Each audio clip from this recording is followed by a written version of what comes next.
부분하고 똑같죠. 그죠? 이 부분하고. 여기서는 베어리언스로 표시했지만 베어리언스 엡실론 t가 바로 이 엡실론 t 제곱 같고 베어리언스 엡실론 t 마이너스 1이 이 엡실론 t 마이너스 1의 제곱하고 같고 그러니까 요 밑줄진 부분하고 요 가로한 부분은 같다는 거죠. 그러니까 이 밑줄진 부분이 여기서 말하면 감마 제로죠. 그죠? 감마 제로.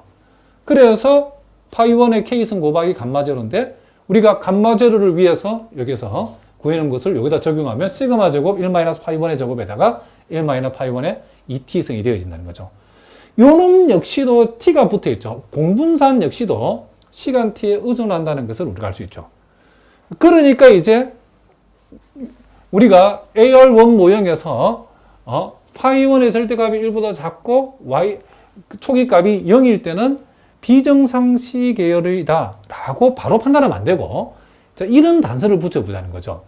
그런데 t가 무한대로 가면 즉 시계열 자료가 충분히 크게 되면 우리는 이제 요 부분이 이제 요 문제인데 지금 요 부분하고 우리가 요 부분을 봤을 때에 지금 파이1의 절대값이 0보다 작기 때문에 t가 무한대로 가면 요거의 극한값과 요놈의 자, 같은 놈이죠. 요놈의 극한값이 0으로 수렴하게 된다는 것을 알 수 있죠. 그러니까 t가 무한히 크다. 즉 시계열 자료가 충분히 크면 사실상 요 값은 0이 되어진다는 거죠. 요 값도 0이 되어진다는 거죠. 그럼 요 값이 0이 되어 없어지면 분산은 시간 t에 의존하지 않게 되고 공분산도 시간 t에 의존하지 않게 되어진다는 사실을 알 수 있죠. 그랬을 때 우리는 어떤 용어를 표현을 쓰냐면 이 경우에 이와 같은 조건이 붙었을 때 AR1은 자, 요는 점근적으로 정상성을 갖는다라고 한다는 거죠. 점근적으로. 형식적으로는 우리가 그쵸? 정상성을 갖지 않는 시계열이지만은 비정상 시계열이지만은 점근적으로 정상 시계열이 되어진다라고 우리가 볼 수 있다는 거죠. 그래서 이제 우리가 1번과 2번을 합해서 일반적으로 다 파이1의 절대값이 1보다 작을 때는 자, 이 초기값 y0와는 상관이 없이 AR1은 뭘 갖는다? 정상성을 갖는다라고 우리가 판단을 해주겠다. 이런 얘기를 합니다. 자, 무슨 말인지 아시겠죠? 그러니까 이걸 우리가 정리해서 보면 우리가 첫 번째 경우에는 지금 요 파이1의 절대값이 지금 1보다 작은데 요 초기값이 0이 아니었다. 그렇죠? 그랬을 때는 AR1이 우리가 뭐다? 정상 시계열이라고 판단되었죠. 정상성을 갖는다고 판단되었죠. 그런데 요 두 번째 경우에는 파이1의 절대값이 1보다 작을 때 지금 요 y0가 0이 되었더니 형식적으로는 정상성을 갖지 않지만은 표본의 크기가 충분히 크다라고 했을 때는 뭐가 되더라? 점근적으로 다 정상성을 갖게 되더라는 거죠. 그래서 결국 우리가 이런 얘기죠. 점근적이든 어쨌든 정상성을 갖게 됐기 때문에 일반적으로 우리는 파이1의 절대값이 1보다 작으면 이 초기값 y0가 0이든 0이 아니든 상관없이 AR1이라는 이 모형은 정상성을 갖는다. 즉 정상 시계열로 보겠다. 이런 얘기를 합니다. 자, 무슨 말이겠죠? 자, 그러면 이제 우리가 가장 이슈가 되는 게 뭐냐면 파이1이 지금 1이고 y0가 0일 때에 자, 우리의 관심사는 요거죠. 그죠? 이 파이0가 1이면 어떻게 되는가? 우리가 특별히 미리 얘기했지만은 파이1이 요 1이 되을 때, 파이1이 1일 때는 우리가 요와 같은 모형을 파이1이 1일 때 요 모형을 뭐라고 하냐면 랜덤 워크 프로세스라고 한답니다. 즉 임의 보형 과정이라고 번역하기도 하고 확률 보형 과정이라도 번역하기는 하는데 자, 확률 보형 과정, 임의 보형 과정은 대표적인 요게 비정상 시계열이라고 여러분 꼭 기억해 두시기 바랍니다. 그럼 왜 그러면 파이1이 1일 때에 자, 사실은 여기에서는 y0가 0일 때 이랬는데 요 y0가 실제로 0이 아니더라도 요 비정상 시계열이 되어진다는 걸 여러분 참고를 알아두시기 바랍니다.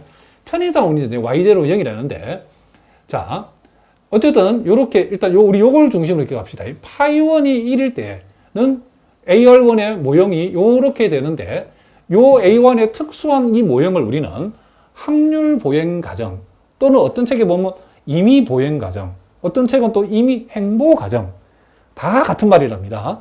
랜덤 워크 프로세서라고 하는 요 모형, 요 시계를 랜덤 워크 프로세스, 즉 확률 보행 과정이라고 하는데 요 확률 보행 과정은 결론부터 얘기하면 비정상 시계열이다. 여러분 자다가도 외우셔야 된답니다.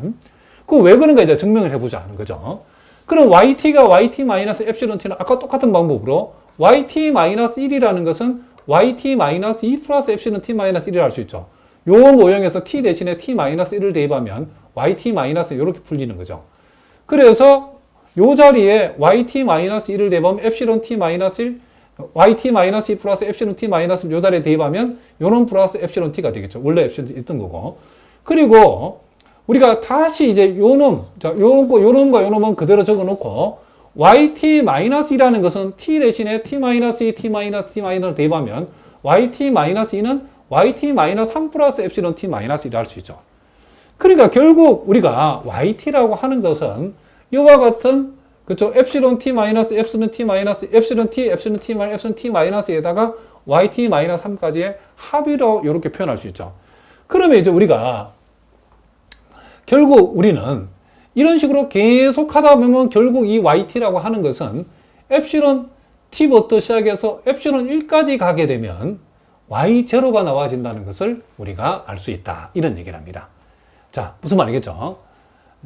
이런 식으로 계속 줄여가다 보면 결국에는 요 부분이 뭐가 된다? y0가 오지겠죠. y0가. 무슨 말이겠죠?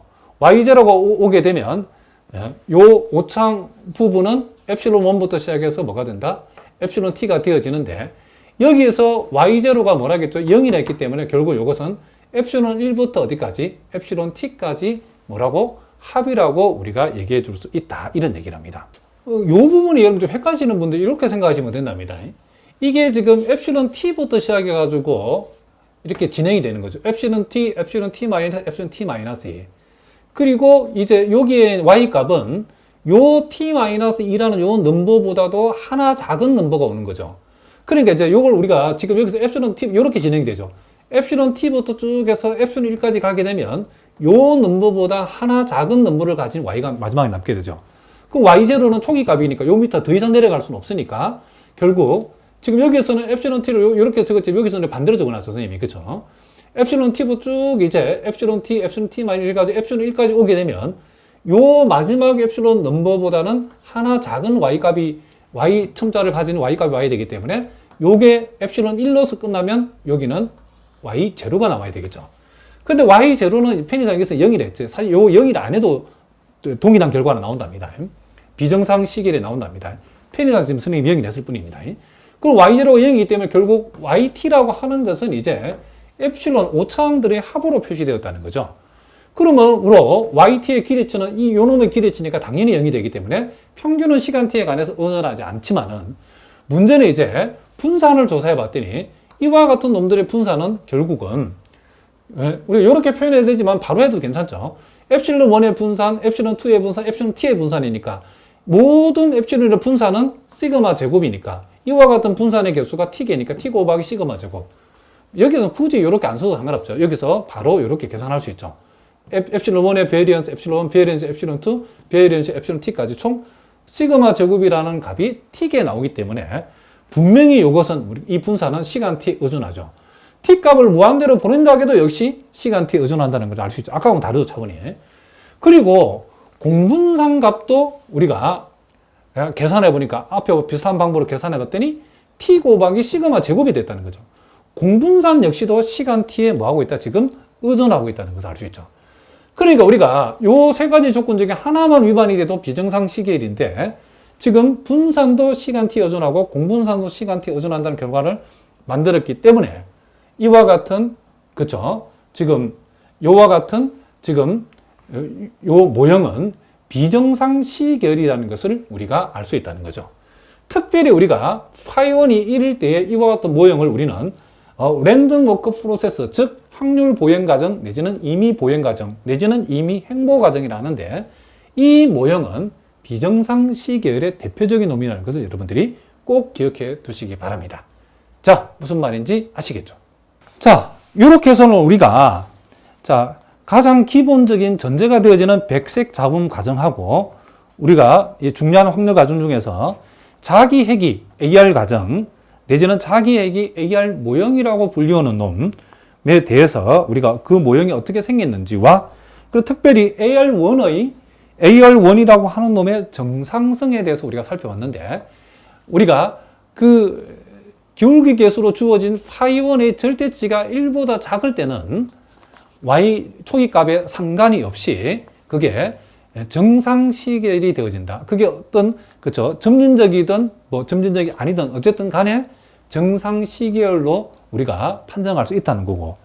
그리고 이제 phi1의 값이 1일 때에 소위 랜덤 워커 프로세스 확률 보행 과정 내지는 임의 보행 과정이라고 번역이 되는 그렇죠. 이와 같은 경우에는 요놈이 비정상 시계열의 대표적인 놈이라는 사실을 여러분들이 꼭 기억해 두시기 바랍니다. 자, 오늘은 여기까지 하겠습니다. 여러분 오늘도 수고하셨습니다.